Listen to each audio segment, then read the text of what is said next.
سب سے پہلے تو ارشاد فرمایا کہ یہ وہ محبوب ہیں جو نبی امی ہیں۔ نبی پاک صلی اللہ تعالی علیہ وسلم نے کسی مدرسے سے پڑھا نہیں، حضور علیہ السلام نے کسی دنیاوی استاد کے سامنے بیٹھ کر تعلیم حاصل نہیں کی۔ محبوب کو جو پڑھایا اور سکھایا ہے رب تعالیٰ نے ہی سکھایا ہے۔ حضور نے دنیا میں کسی سے نہیں پڑھا، حضور کا کوئی استاذ نہیں، لیکن علم و حکمت کے، فہم و فراست کے، تدبر اور دانائی کے وہ عظیم موتی میرے رسول پاک نے بیان فرمائے ہیں جو کسی اور کے حصے میں کبھی نہیں آئے، نہ آ سکتے۔ نبی پاک امی ہیں، کسی دنیاوی استاد سے سرکار نے نہیں پڑھا، اور یہ بھی حضور کی نبوت پر اعلیٰ دلیل ہے کہ پڑھا کسی سے بھی نہیں، لیکن جب حضور بولتے تو حکمت کے موتی پوری دنیا کے اندر پھیل جایا کرتے اور خوشبو سمٹ جایا کرتی۔ عرب کے لوگوں کو اپنی دانائی پر بڑا فخر اور ناز تھا، وہ سمجھتے تھے کہ ہم سے دانا کوئی نہیں، لیکن جب حضور بات کرتے نا، تیرے آگے ہیں یوں دبے لچے فصحا عرب کے بڑے بڑے، کوئی جان منہ میں زبان نہیں بلکہ جسم میں جان نہیں۔ عرب کے اندر اختلاف ہو گیا تھا، جب یہ خانہ کعبہ کی تعمیر کر رہے تھے تو اختلاف ہو گیا۔ ابھی نبی پاک علیہ السلام نے اعلان نبوت نہیں فرمایا تھا، پہلے تو بڑے ذوق شوق سے مل کے بیت اللہ شریف کی نئے سرے سے انہوں نے تعمیر کی، لیکن چونکہ رقابت رکھتے تھے، آپس میں دشمنیاں رکھتے تھے، جب حجر اسود کو اپنی جگہ پہ لگانے لگے تو اختلاف ہو گیا۔ ایک قبیلہ کہنے لگا میں کروں گا، دوسرا کہنے لگا میں کروں گا۔ یہ خاندانوں میں بھی اختلاف ہو جاتا ہے، جماعتوں میں بھی اختلاف ہو جاتا ہے، لیکن جو لیڈر اور قائد ہوتا ہے اس کا کمال یہ ہوتا ہے کہ وہ اپنے کارکنوں کو جوڑ کے رکھے۔ اقبال کہتے ہیں کوئی کارواں سے ٹوٹا کوئی بدگماں حرم سے، کیونکہ میرے کارواں میں نہیں خوب دل نوازی۔ اس کا کام ہوتا ہے جوڑ کے رکھنا۔ اب ان کفار کے درمیان، قریش مکہ کے درمیان اختلاف ہو گیا، ایک قبیلہ کہتا ہے حجر اسود میں لگاؤں گا، دوسرا کہتا ہے میں لگاؤں گا۔ ایک سیاںا بندہ بولا، کہنے لگا لڑو نہ، کل جو سب سے پہلے حرم شریف میں بیت اللہ میں داخل ہو اس سے فیصلہ کرا لو۔ وہ جس قبیلے کے بارے میں کہہ دیں گے وہی حجر اسود کو نصب کر دے گا۔ اللہ کی شان یہ کہ صبح سب سے پہلے حرم میں رسول رحمت داخل ہوئے صلی اللہ تعالی علیہ وسلم۔ اب تو یہ سارے خوش ہو گئے کہ یہ تو صادق اور امین ہے۔ آپ زیادہ توجہ کیجئے گا، انہوں نے طے کیا ہوا تھا کہ جو بھی جس کے حق میں بھی آنے والا فیصلہ کرے گا قبول کریں گے۔ تو اگر نبی پاک علیہ السلام کسی ایک قبیلے کا نام لے دیتے تو انہوں نے تو طے کیا تھا کہ جس کا بھی نام لیں گے ہمیں قبول ہوگا، لیکن میرے محبوب امی ہیں، پر رب نے وہ فہم و فراست دیا ہے، وہ کمال دیا ہے، وہ اللہ تعالیٰ نے محبوب کو شان و عظمت عطا فرمائی، وہ بلندی عطا فرمائی ہے نبی پاک کو کہ سرور کائنات علیہ الصلوۃ والسلام کے سامنے دم خود ہو جاتی ساری کائنات۔ حضور نے فرمایا کیا جھگڑا ہے؟ کہا جھگڑا یہ ہے کہ ایک قبیلہ کہتا ہے حجر اسود میں رکھوں گا، دوسرا کہتا ہے میں رکھوں گا، اور کچھ نے تو پیالے میں خون ڈال کے قسم بھی کھا لی ہے کہ مریں گے یا مر جائیں گے، لیکن حجر اسود کسی اور کو نہیں رکھنے دیں گے۔ حضور نے فرمایا یہ لڑائی ہے تمہاری؟ کہا ہاں۔ تو محبوب نے نا اپنی چادر مبارک کو بچھایا، حجر اسود کو اٹھا کے چادر میں رکھا، فرمایا لڑو نا، سارے قبیلے ہی چادر کا ایک ایک کونا پکڑ لو۔ 12 کے 12 قبیلوں نے چادر کا ایک ایک کونا پکڑا، وہ اٹھا کے لائے جہاں رکھنا تھا۔ محبوب نے اپنے ہاتھوں سے اٹھا کے جو رکھا نا حجر اسود کو، اور پھر پلٹ کر ان کے چہرے دیکھے تو حضور کے فیصلے پر سارے راضی ہو چکے۔ یہ دانائی، یہ تدبر، حضور امی۔ اور ایک اور بات بھی، ہم اپنی نسلوں کو مطمئن نہیں کرتے، ڈانٹ کے چپ کراتے ہیں۔ اگر ذہنی سطح پر کوئی سوال ابھرتا ہے، گھر میں کوئی اختلاف ہوتا ہے، تو ہمیں دلیل کی طاقت کے ساتھ سامنے والے کو مطمئن کرنا چاہیے۔ ہم کتاب و سنت کے ماننے والے ہیں، ہمارے پاس روشن دلائل ہیں، ہمیں ذہنی سطح پر ابھرنے والے سوالات کے جواب دینے چاہیے، اپنے بچوں کو، اپنے بھائیوں کو، اپنے قبیلے کو، اپنے دوستوں کو مطمئن کرنا چاہیے۔ ہم کیا کرتے ہیں؟ ہم بعضوں کا ڈانٹ دیتے ہیں، بعض اوقات اس طرح کا رویہ کرتے ہیں کہ لاپرواہی کرتے ہیں، ہمیں پتہ ہوتا ہے سوالوں کے جوابات کا، لیکن ہم توجہ نہیں دیتے۔ فتح مکہ ہوا اور کچھ عرصے کے بعد ایک بڑا معرکہ پیش آیا، تو اس بڑے معرکے میں مال غنیمت آیا۔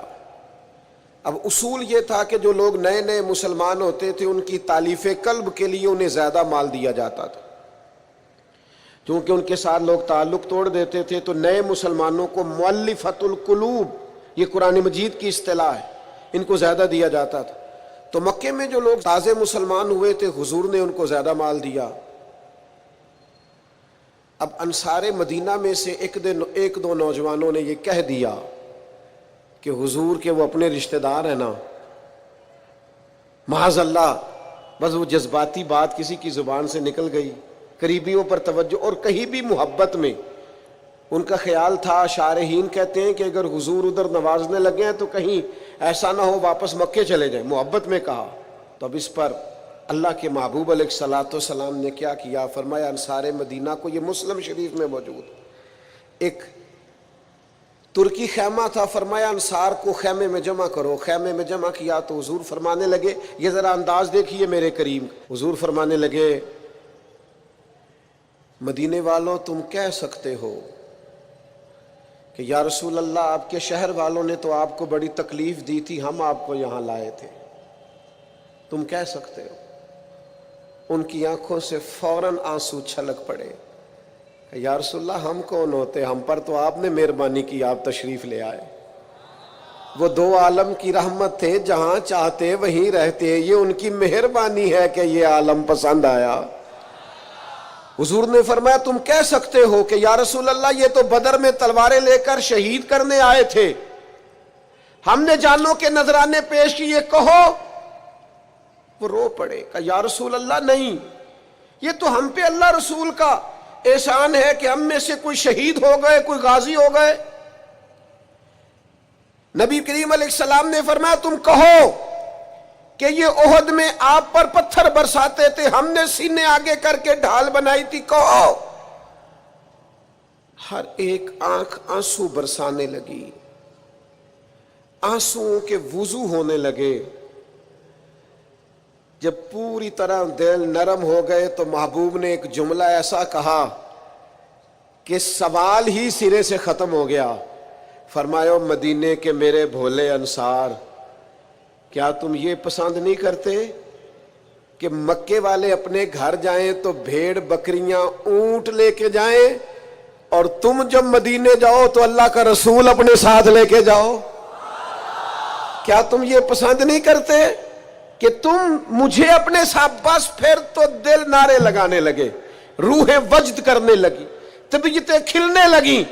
رسول اللہ صلی اللہ تعالی علیہ وسلم کے لفظوں پر وہ لوٹ پوٹ ہونے لگے۔ حضور امی ہیں پر محبوب بات کرتے ہیں نا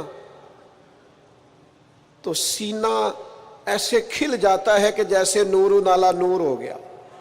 حضور بات کرتے ہیں تو منہ سے پھول جھڑتے ہیں، نبی کریم علیہ السلام گفتگو کرتے ہیں تو یوں لگتا ہے ساری باتیں میرے لیے ہی ہیں، ساری باتیں آپ کے لیے ہی ہیں۔ حضور امی ہیں، اور پھر اللہ تعالیٰ فرماتے ہیں کہ یہ محبوب وہ ہیں جن کی شان یہ ہے کہ الذی یجدونہ مکتوبا عندہم فی التوراۃ والانجیل، فرمایا ان کی شانیں تم لکھی ہوئی پاؤ گے تورات میں بھی اور انجیل میں بھی۔ حضرت عیسیٰ تو خود فرما گئے نا، میں تمہیں اپنے بعد ایک محبوب کی خوشخبری دے کے جا رہا ہوں جن کا نام احمد ہوگا۔ ابن یعقوب کو اللہ نے صورت بخشی، ید بیضا کی کلیم اللہ کو نعمت بخشی، ہر نبی کو کوئی عزت کوئی عظمت بخشی، اور میری سرکار کو بے پردہ زیارت بخشی۔ فرمایا میں تمہیں خوشخبری دے کے جا رہا ہوں، اپنے بعد بشارت دے کے جا رہا ہوں۔ ان کا نام احمد ہوگا۔ نبی پاک صلی اللہ تعالی علیہ وسلم کی شانیں تورات میں بھی لکھی، انجیل میں بھی۔ آپ دیکھیے صحیح بخاری میں یہ حدیث موجود ہے، حضرت عطا رضی اللہ تعالیٰ عنہ بیان کرتے ہیں کہ میری حضرت عمر ابن عاص رضی اللہ تعالیٰ عنہ سے ملاقات ہوئی۔ میں نے کہا مجھے نبی پاک کی وہ شانیں تو بتائیں جو تورات میں لکھی ہیں۔ حضرت عمر ابن عاص تورات کے جاننے والے تھے، فرمانے لگے اللہ کی قسم تورات میں حضور کی بعض وہ شانیں بھی لکھی ہیں جنہیں قرآن بیان کرتا ہے۔ جس طرح قرآن نے کہا یا ایھا النبی انا ارسلناک شاہدا ومبشرا ونذیرا، اے محبوب ہم نے آپ کو خوشخبری دینے والا، ڈر سنانے والا بنا کر بھیجا ہے اور گواہ بنا کے بھیجا ہے۔ فرمایا جس طرح یہ قرآن میں لکھا ہے اسی طرح حضور کی یہ شانیں تورات میں بھی لکھی ہوئی۔ پھر حضرت عمر ابن عاص رضی اللہ تعالیٰ عنہ ارشاد فرمانے لگے حضور علیہ السلام کا نام تورات میں رسول بھی لکھا ہے اور متوکل بھی لکھا ہے۔ پھر فرمایا تورات میں لکھا ہے کہ حضور نہ سخت مزاج ہوں گے نہ سخت دل ہوں گے، اور تورات کے اندر یہ بھی لکھا ہے کہ محبوب برائی کا بدلہ برائی سے نہیں دیں گے بلکہ کوئی برائی کرے گا تو بدلہ اچھائی سے دیں گے۔ یہ بھی لکھا ہے بازاروں میں شور نہیں کریں گے، یہ بھی لکھا ہے کہ معاف کر دیا کریں گے، بخش دیا کریں گے، اور تورات میں یہ بھی لکھا ہے کہ جن کے کان غفلت کی وجہ سے بہرے گونگے اور جو لوگ اندھے ہو گئے ہیں اللہ محبوب کی برکت سے سب کو بینائی اور بصارت عطا فرمائے گا۔ ایک نا یہودی کا بچہ حضور کے پاس آیا کرتا تھا، مسند امام احمد بن حنبل میں موجود ہے، حضور کے پاس آتا تھا اور نبی کریم صلی اللہ تعالی علیہ وسلم کی بارگاہ میں وہ خدمت کرتا تھا۔ بیمار ہو گیا، حضور تیمارداری کرنے گئے تو وہ اپنے باپ کی گود میں لیٹا ہے،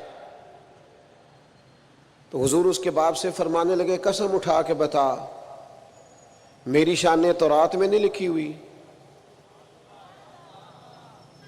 تو معاذ اللہ تورات اس کی گود میں پڑی تھی لیکن مکر گیا، کہنے لگا نہیں لکھی۔ اس کا بیٹا جو اس کی گود میں تھا، جوان بیٹا گود میں سر رکھے ہوا تھا، بیمار تھا، کہنے لگا میرا والد غلط کہتا ہے، اللہ کی قسم یا رسول اللہ آپ کی شانیں تورات میں بھی لکھی ہیں اور انجیل میں بھی لکھی ہیں۔ یہ بات اس نے کہی، کلمہ پڑھا، روح پرواز کر گئی۔ حضور اس کے والد سے فرمانے لگے تو ہٹ جا، اور صحابہ سے فرمانے لگے اپنے بھائی کو اٹھا لو، اس نے کلمہ پڑھ لیا، اب یہ ہمارا ہے، ہم اسے ساتھ لے کر کے جائیں۔ حضور کی عظمتیں، شانیں، بلندیاں، رفتیں تورات میں بھی موجود ہے، انجیل میں بھی۔ لاکھ عنوان بدل دیے لوگوں نے، تورات و زبور و انجیل میں تحریف کر دی، لیکن آج بھی جگہ جگہ جو موجود چھپی ہوئی کتابیں ہیں ان میں آج بھی جگہ جگہ حضور کی عظمتوں اور شانوں کا بیان موجود ہے۔ نبی پاک کے تذکرے ہر جگہ، ہر مقام پر، ہر کونے پر۔ خود نبی پاک علیہ السلام نے فرمایا میں تو جناب ابراہیم کی وہ دعا ہوں جو بیت اللہ کی تعمیر کے وقت انہوں نے مانگی تھی، میں تو جناب عیسیٰ کی بشارت ہوں، اور فرمایا میں اپنی ماں کا وہ گویا شانوں والا خواب ہوں جو انہوں نے میری ولادت کے وقت دیکھا تھا۔ حضور کی عظمتوں کا بیان۔ پھر اللہ تعالیٰ نے آگے ارشاد فرمایا یَأْمُرُهُم بِالْمَعْرُوفِ وَيَنْهَاهُمْ عَنِ الْمُنْکَرِ، یہ محبوب تمہیں نیکی کا حکم دیں گے اور برائی سے منع کریں گے۔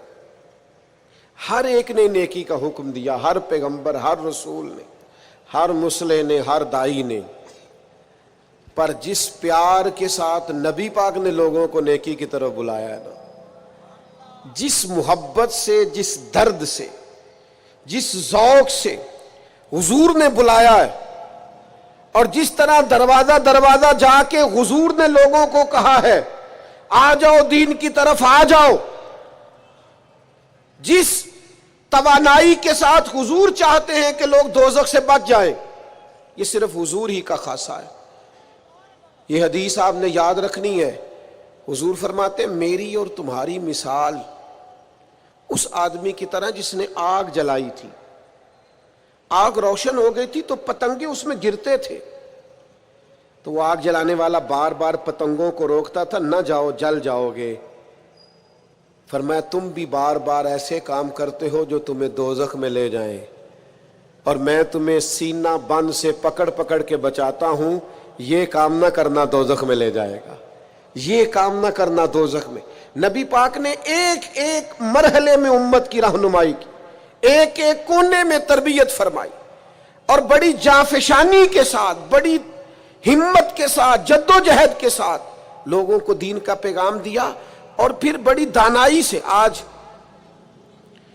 کچھ لوگوں کا انداز تبلیغ جارحانہ ہے، وہ کسی کو نماز کی دعوت بھی دیتے ہیں تو تلخ لہجے کے ساتھ، اپنے کسی بھائی کو دین کا پیغام دیتے ہیں تو ترش انداز کے ساتھ، حالانکہ اپنے حق میں جب وہ باتیں کرتے ہیں تو میٹھی۔ آپ کو اگر اپنا سودا بیچنے کے لیے نرم بات کرنی آتی ہے تو حضور کے دین کے لیے نرم بات کیوں نہیں کرتے؟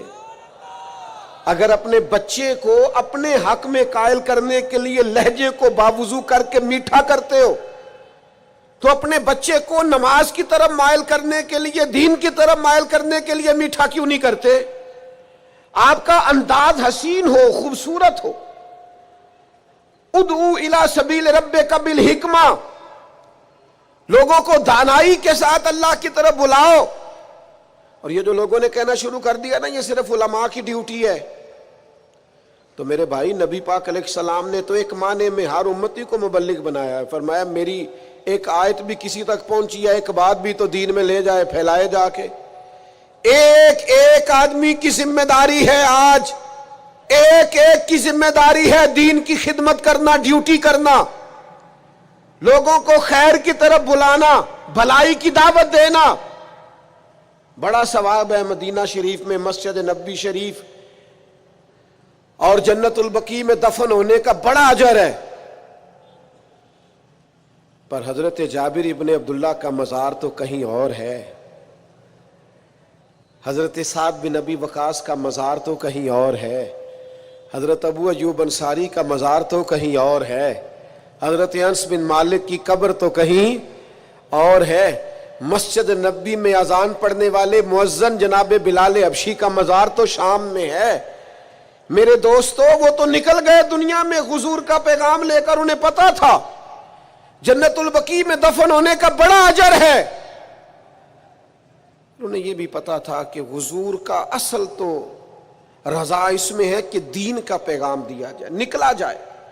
جب یہ درد لگ جاتا ہے نا زندگی میں تو پھر انسان گلی گلی گھومتا ہے دین کا پیغام لے کر، نگر نگر جاتا ہے۔ عدم سے لائی ہے ہستی میں آرزو رسول، کہاں کہاں لیے پھرتی ہے جستجو رسول۔ پھر انسان بیماریاں نہیں دیکھتا، تھکاوٹیں نہیں دیکھتا، گھر نہیں دیکھتا، پھر وہ اپنے اعلیٰ مقاصد کے لیے میدانوں میں رہتا ہے، جد و جہد کرتا ہے، کوشش کرتا ہے، ہمت کرتا ہے۔ آج امت مسلمہ کروڑوں میں ہے، کاروبار کو ٹائم دیتے، بچوں کو، دوستوں کو، صحت کو ٹائم دیتے، دین کو کیوں نہیں دیتے؟ پیغام دین، اور بڑے خوبصورت انداز میں دیکھیے نا، ایک شخص نے بھی آ کے نبی پاک سے دین کی بات پوچھی ہے تو حضور نے ایک بندے کو بھی بتائی ہے، اور 100 نے آ کے پوچھی ہے تو حضور نے 100 کو بھی بتائی ہے۔ پیغام دین دانائی سے، تدبر سے۔ اور پھر آگے ارشاد فرمایا اللہ تعالیٰ نے، فرمایا جو پاک چیزیں ہیں وہ محبوب تم پر حلال کرتے ہیں، اور جو گندی چیزیں ہیں وہ محبوب تم پر حرام کرتے۔ یہ بھی یاد رکھنا، نبی پاک علیہ الصلوۃ والسلام نے فرمایا قیامت کے قریب ایک بندہ ٹیک لگا کے تکیے سے بیٹھ جائے گا اور کہے گا حلال وہی ہے جسے قرآن نے حلال کہا، اور حرام وہی ہے جسے قرآن نے حرام کہا۔ خود حضور فرماتے، فرمایا جسے اللہ کے رسول حلال کر دے وہ بھی حلال ہے، اور جسے حضور حرام کہیں وہ بھی حرام ہے۔ نبی کریم علیہ الصلوۃ والسلام کو اللہ نے شارع بنایا ہے، شارع۔ حضور اختیار رکھتے ہیں، جو چاہیں۔ ایک شخص نے آ کے کہا یا رسول اللہ 2 ہی نمازیں پڑھوں گا، اگر اجازت ہو تو کلمہ پڑھوں۔ دنیا کا کوئی مفتی، کوئی محدث، کوئی مجتہد کسی کو ایک سجدے کی بھی رخصت نہیں دے سکتا کہ چل تو ایک سجدہ کم کر لینا فرض نماز میں۔